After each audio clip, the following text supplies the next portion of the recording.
Hi everyone, welcome to exam IQ. Exam IQ की इस video में देखते हैं जेएसएससी प्रैक्टिस सेट। इस प्रैक्टिस सेट के अंतर्गत झारखंड जीके, विज्ञान, कंप्यूटर और सामान्य ज्ञान से आधारित प्रश्न किए जाएंगे। ये प्रैक्टिस सेट संख्या 9 है जो जेएसएससी के सभी एग्जाम के लिए महत्वपूर्ण है। तो चलिए शुरू करते हैं प्रैक्टिस सेट संख्या 9। तो 9वां सेट का पहला सवाल है, जुबली पार्क किस शहर में बनाया गया है? तो जुबली पार्क कौन से शहर में है? आपके ऑप्शन है जमशेदपुर, रांची, हजारीबाग, पलामू। तो जुबली पार्क जो है जमशेदपुर में स्थित है। कहाँ पे है? जमशेदपुर में। और हजारीबाग में एक प्रमुख उद्यान कौन सा है? पार्क कौन सा? निर्मल महतो पार्क कहाँ पे है? निर्मल महतो पार्क है हजारीबाग में। और रांची में कौन सा गार्डन है? बिरसा जैविक उद्यान कहाँ पे है? रांची में। लेकिन जुबली पार्क कहाँ पे है? जमशेदपुर में। अब अगला सवाल की ओर बढ़ते हैं, किस वृक्ष को पर्णपाती वनों का राजा कहा जाता है? आपके ऑप्शन है शीशम, साल, आम, महुआ। तो कौन से वृक्ष को पर्णपाती वनों का राजा कहा जाता है? तो इसका सही आंसर हो जाएगा साल। तो साल वृक्ष को पर्णपाती वनों का राजा कहा जा सकता है। और साल जो है झारखंड का राजकीय वृक्ष भी है। यह भी महत्वपूर्ण सवाल है। तीसरा सवाल देखते हैं, संथाल परगना नामक नए जिले का गठन कब हुआ था? तो संथाल परगना नामक नए जिले का गठन कब हुआ? तो इसका सही आंसर क्या है? 1852, 1853, 1855, 1856। तो संथाल परगना नामक नए जिले का गठन जो है 1855 में हुआ है। और संथाल परगना को बाद में किस अन्य नाम से जाना जाने लगा? तो यह है दुमका। अगर आपको नॉर्मली पूछा जाए दुमका जिले का गठन कब हुआ, तो ये भी 1855 ही होगा, क्योंकि संथाल परगना ही आगे जाके दुमका में कन्वर्ट हो गया था। तो 1855 है। और 1855 में झारखंड के लिए काफी महत्वपूर्ण ऐतिहासिक वर्ष भी है। और 1855 में ही एक संथाल विद्रोह हुआ था। संथाल विद्रोह कब हुआ था? 1855 में ही। अगला सवाल चौथा देखते हैं, 1857 के विद्रोह के दौरान कानपुर में विद्रोह को किसके द्वारा दबा दिया गया था? तो 1857 के विद्रोह को कानपुर रीजन में किसके द्वारा दबाया गया था? Sir Colin Campbell, Charles James Napier, sir Patrick Grant, sir Hugh Rose. तो इसका सही आंसर क्या है? Sir Colin Campbell. तो कानपुर में विद्रोह को किसने दबाया था? Sir Colin Campbell. और जो ह्यू रोज है, इन्होंने कहाँ पे दबाया था विद्रोह को? तो ह्यू रोज ने जो है झांसी में दबाया था। अगला सवाल देखते हैं, हाइड्रोक्लोरिक क्लोरिक अम्ल किसकी कोशिकाओं से स्रावित होती है? तो हाइड्रोक्लोरिक क्लोरिक अम्ल जो है किसकी कोशिकाओं से स्रावित होता है? मुख, कोटर, पेट, इलियम, कोलिन। तो पांचों का आपका सही आंसर हो जाएगा पेट। तो दूसरा ऑप्शन सही है। छठा सवाल देखते हैं, निम्नलिखित राज्यों में से किसमें सर्वाधिक लोहा उत्पादित होता है? तो सर्वाधिक लोहा कौन से राज्य में उत्पादित होता है? आपके ऑप्शन है झारखंड, मध्य प्रदेश, गोवा, उत्तर प्रदेश। तो सबसे अधिक लोहा जो है झारखंड में उत्पादित होता है।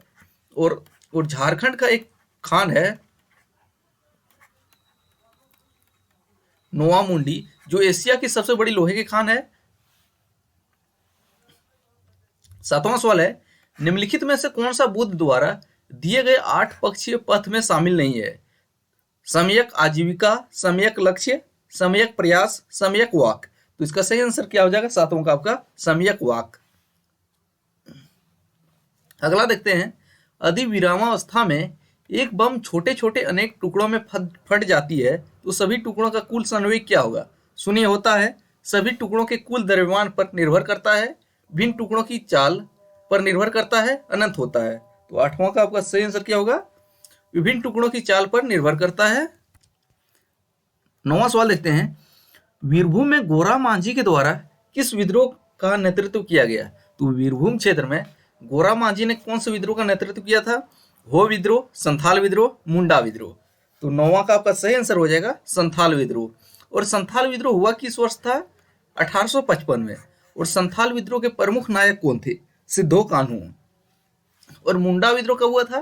तो मुंडा विद्रोह जो है बिरसा मुंडा के द्वारा 1899-1900 में शुरू किया गया था। 10वां है, टूसू पर्व किस तिथि को मनाया जाता है? माघ पूर्णिमा, बुद्ध पूर्णिमा, विजयदशमी, मकर संक्रांति। तो इसका सही आंसर हो जाएगा टूसू पर्व जो है मकर संक्रांति के अवसर पर मनाया जाता है। चौथा ऑप्शन सही है, हो जाएगा। अगला है पायसीकरण क्या है? वसा को छोटी छोटी गोलिकाओं में भंजित करना यानी कि तोड़ देना, वसा का पाचन, वसा का अवशोषण, वसा का संग्रहण। तो पायसीकरण क्या है? तो पायसीकरण जो है वसा को छोटी छोटी गोलिकाओं में भंजित करना। पहला ऑप्शन इसका सही हो जाएगा। 12वां देखते हैं, मुख्य चुनाव आयुक्त की नियुक्ति कौन करता है? तो मुख्य चुनाव आयुक्त की नियुक्ति जो है कौन करता है? तो इसका देखते हैं। तो 12वां का तीसरा ऑप्शन जो है राष्ट्रपति जो है वे मुख्य चुनाव आयुक्त की नियुक्ति करता है। तो तीसरा ऑप्शन सही हो जाएगा। निम्न में से किसे झारखंडी वायलिन के नाम से जाना जाता है? केंद्री, भुआंग, एक तारा, शहनाई। तो झारखंडी वायलिन के नाम से किसको जाना जाता है? केंद्री। तो केंद्री जो है झारखंडी वायलिन। अगला है किस वर्ष झारखंड में जमींदारी पुलिस की शुरुआत हुई थी? तो जमींदारी पुलिस की शुरुआत झारखंड में किस वर्ष हुई थी?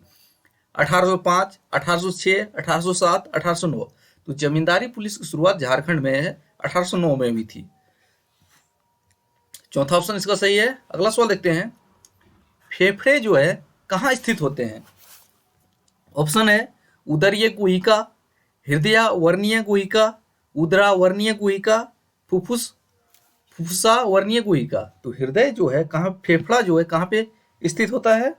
तो इसका सही आंसर है फुफ्फुसा वर्णीय गुहिका में। चौथा ऑप्शन सही हो जाएगा। अगला देखते हैं, झारखंड राज्य में प्रथम सीमेंट उद्योग की स्थापना 1921 में कहाँ हुई थी? बंजारी, खलारी, जपला, झिंकपानी। तो इसका सही आंसर है 16वां का जपला में। और जपला झारखंड के कहाँ पे है? पलामू जिले में स्थित है। और यहाँ पे सीमेंट फैक्ट्री की स्थापना हुई थी 1921 में। और झारखंड की प्रथम सीमेंट फैक्ट्री कब लगी थी? 1921 में। कहाँ पे? जपला में। और खलारी और झिंकपानी जो है ये भी सीमेंट उद्योग का एक प्रमुख केंद्र ही है। अगला है, निम्नलिखित में से किसको विश्व खाद्य टोकरी के रूप में जाना जाता है? किस स्थलाकृति को जाना जाता है विश्व खाद्य टोकरी? पर्वत, मैदान, पर्वतमालाएं, पठार। तो 17वां का आपका सही आंसर है पर्वत। तो पर्वतीय सॉरी पर्वत नहीं है, मैदान में। तो मैदानी स्थलाकृति को विश्व खाद्य टोकरी के नाम से जाना जाता है। दूसरा ऑप्शन इसका सही है। अगला है, बिरसा कृषि विश्वविद्यालय रांची की स्थापना किस वर्ष हुई थी? 1960, 1966, 1980, 1991। तो बिरसा कृषि विश्वविद्यालय की स्थापना जो है किस वर्ष हुई है? 1980 में। तो सही आंसर हो जाएगा 80, 1980। वैसे भी आपसे पूछा जा सकता है झारखंड का बिरसा कृषि विश्वविद्यालय झारखंड के किस जिले में है? रांची में। और इसकी स्थापना कब हुई है? 1980 में। और 1960 में जो है किसकी स्थापना हुई है? रांची यूनिवर्सिटी। तो रांची यूनिवर्सिटी की स्थापना कब हुई है? 1960 में। लेकिन बिरसा कृषि विश्वविद्यालय की स्थापना 1980। अगला है, एंजाइम की गतिविधि किसके परिवर्तन से नियंत्रित हो सकते हैं? पीएच, प्रकाश, आर्द्रता, बारिश। तो एंजाइम की गतिविधि जो है किसके परिवर्तन से नियंत्रित होती है? प्रकाश। दूसरा ऑप्शन इसका सही हो जाएगा। अगला सवाल देखते हैं, उत्तर वैदिक काल में झारखंड क्षेत्र को किस नाम से जाना जाता था? व्रतीय प्रदेश, किक्कट प्रदेश, कुकुटलाड, इनमें से कोई नहीं। तो उत्तर वैदिक काल में झारखंड क्षेत्र को किस नाम से जाना जाता था? व्रतीय प्रदेश। वाला ऑप्शन सही हो जाएगा। किस पुरस्कार को ग्रीन ऑस्कर कहा जाता है? विश्व संरक्षण पुरस्कार, ग्रीन फ्लैग पुरस्कार, ऊर्जा विश्व पुरस्कार, विटली पुरस्कार। तो ग्रीन ऑस्कर कौन से पुरस्कार को कहा जाता है? तो इसका सही आंसर हो जाएगा विटली पुरस्कार। तो विटली पुरस्कार जो है इसे ग्रीन ऑस्कर के नाम से भी जाना जाता है। 22वां देखते हैं, किसके शासनकाल को चेरो शासन का स्वर्ण युग के रूप में जाना जाता है? तो चेरो शासन का स्वर्ण युग किसके शासनकाल में जाना जाता है? मेदिनी राय, दुर्जन साल, विक्रम सिंह, प्रताप राय। तो इसका सही आंसर क्या हो जाएगा? चेरो शासन का स्वर्ण युग जो है मेदिनी राय के शासनकाल को जाना जाता है। तो मेदिनी राय के शासनकाल में चेरो साम्राज्य इतना उन्नत हो गया था कि इसे चेरो शासनकाल का सबसे स्वर्ण युग माना जाता है? पहला ऑप्शन सही हो जाएगा। और दुर्जन साल से काफी सवाल पूछे जाते हैं, रिपीट कर लेते हैं। दुर्जन साल को हीरो का पारखी माना जाता है और वे किसके समकालीन थे? वे मुगल बादशाह जहांगीर के समकालीन थे। और जहांगीर के कैद में दुर्जन साल कब आए थे? 1615 में आए थे और 1627 में इसको रिहा कर दिया गया है। और जहां दुर्जन साल को गिरफ्तार करके कहाँ रखा गया था?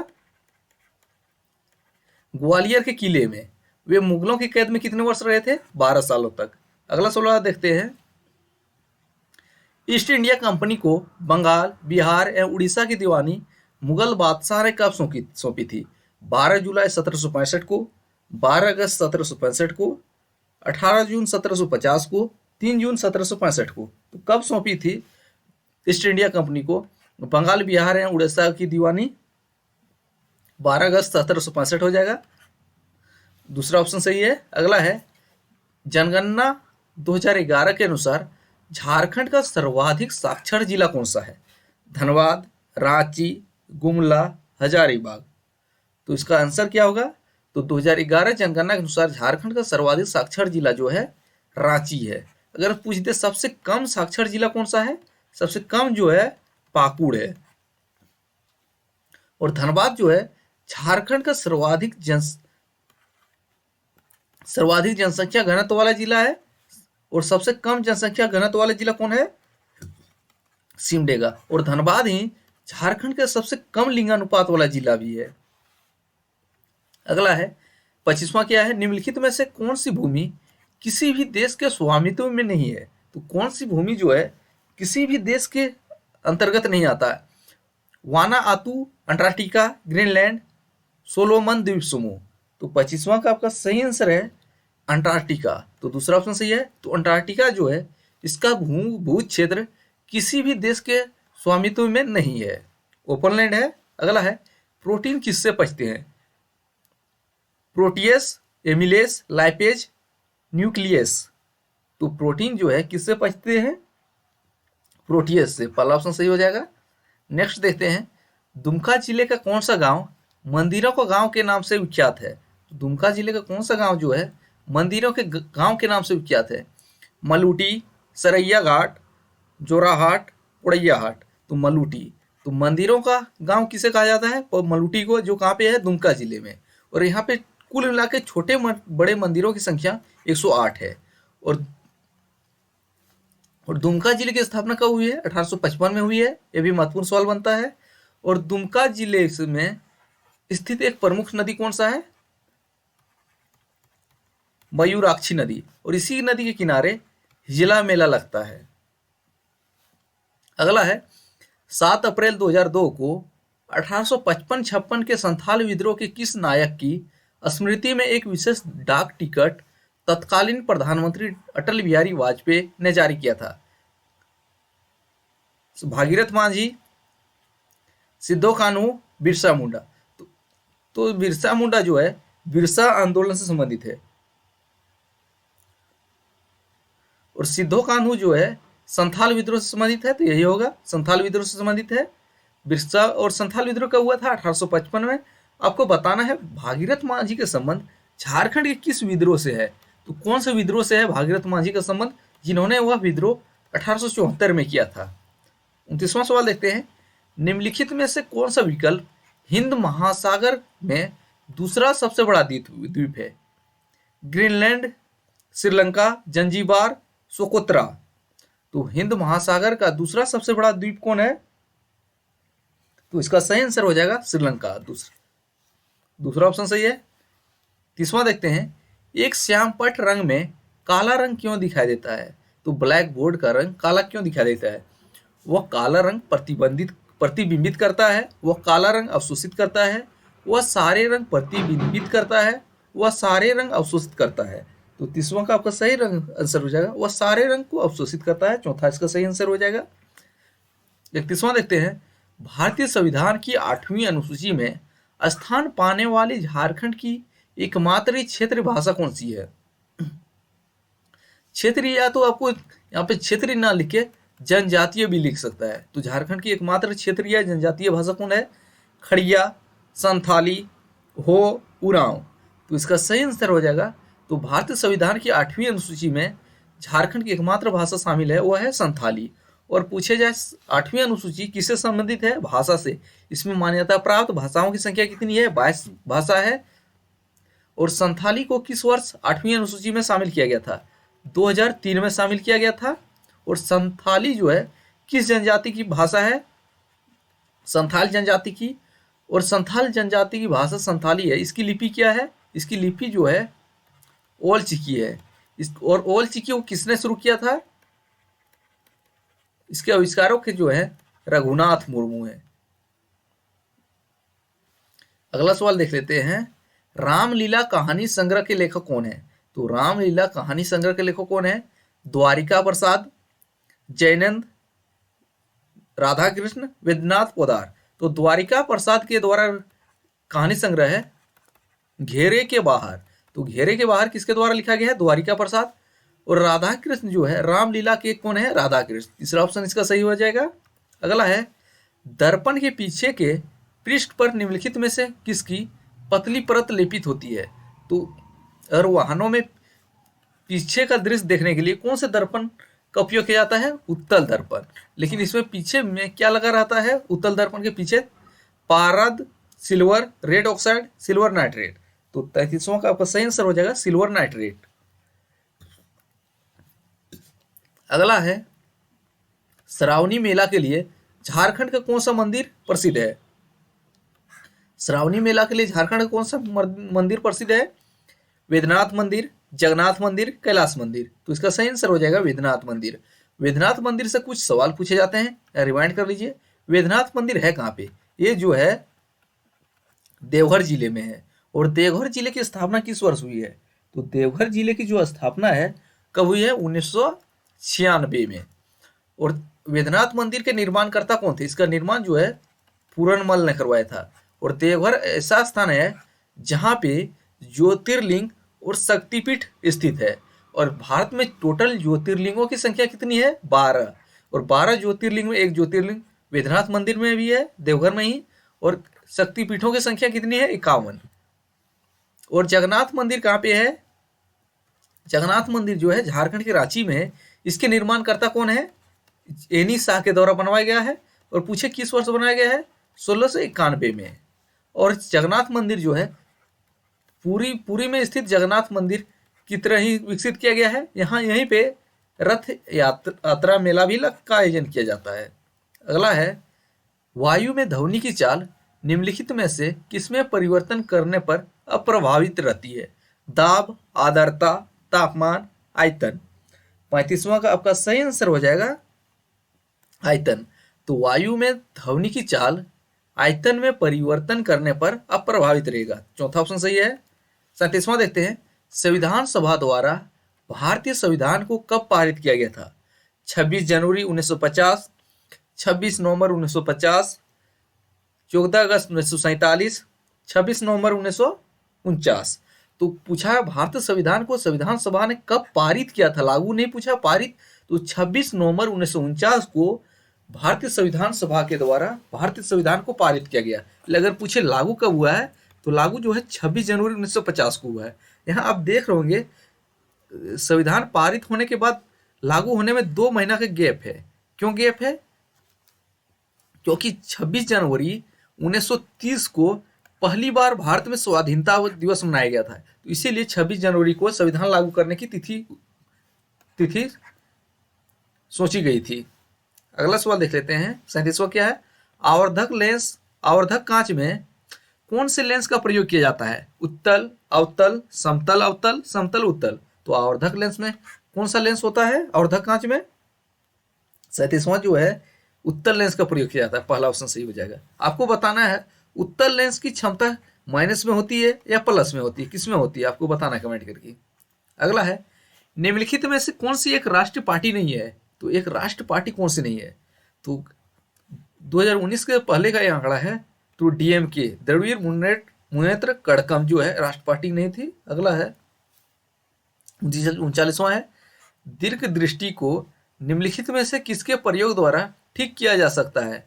द्विफोक्सी लेंसों द्वारा, बेलनाकार लेंसों द्वारा, अवतल लेंसों द्वारा, उत्तल लेंसों द्वारा। तो 39वां का आपका सही आंसर हो जाएगा उत्तल लेंस द्वारा। दीर्घ दृष्टि दोष आने की दूरदृष्टि दोष।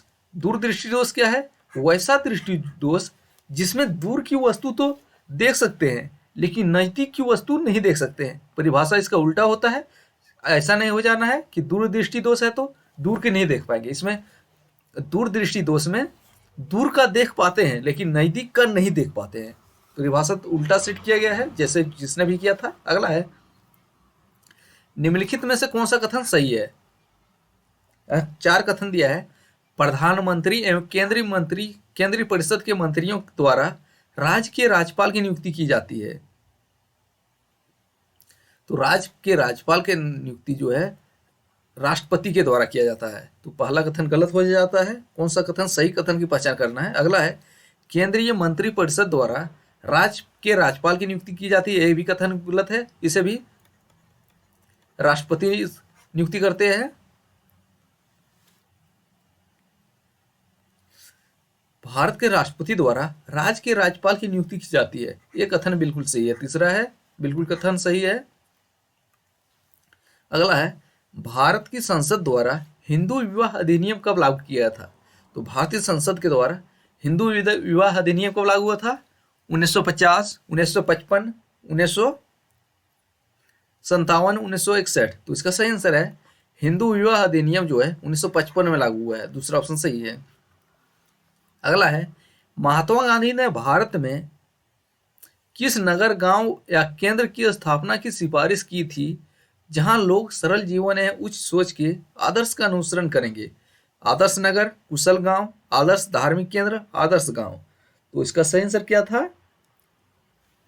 आदर्श गांव। तो महात्मा गांधी ने आदर्श गांव की परिकल्पना की थी जहां पे लोग सरल जीवन एवं उच्च सोच के आदर्श के साथ जिएंगे। 43वां देखते हैं, निम्नलिखित में से भारत का कौन सा राज्य चाय का सर्वाधिक प्रमुख उत्पादक है जहां चाय का कुल उत्पादन भारत के उत्पादन के लगभग 3/4 भाग के समान है? असम है वो सिक्किम, असम और पश्चिम बंगाल, पश्चिम बंगाल और सिक्किम, मेघालय और पश्चिम बंगाल। तो इसका सही आंसर कहाँ कौन सा है? तो इसका सही आंसर है असम और पश्चिम बंगाल। दूसरा ऑप्शन सही हो जाएगा। अगला देखते हैं, भारत के निम्नलिखित राज्यों में से किसमें कॉफी का उत्पादन सबसे अधिक होता है? कॉफी का उत्पादन सबसे अधिक किसमें होता है?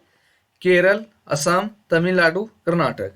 तो 44वां का इसका सही आंसर हो जाएगा कर्नाटक में। कॉफी का सर्वाधिक उत्पादन कर्नाटक में। अगला है, तो किस मौसम के दौरान रबी फसल की खेती की जाती है? तो रबी फसल की खेती किस मौसम के दौरान की जाती है? पतझड़, सर्दी, गर्मी, मानसून अथवा वर्षा। तो 45वां का सही आंसर हो जाएगा सर्दी के मौसम में रबी फसल की खेती की जाती है और प्रायः जो है गर्मी या वसंत ऋतु में इसकी कटाई की जाती है। तो ये थे जेएसएससी प्रैक्टिस सेट संख्या 9 जो जेएसएससी के सभी एग्जाम के लिए महत्वपूर्ण है। अब अगले प्रैक्टिस सेट में नए सवालों के साथ मिलते हैं। तब तक पुराने सवाल देखते रहिए।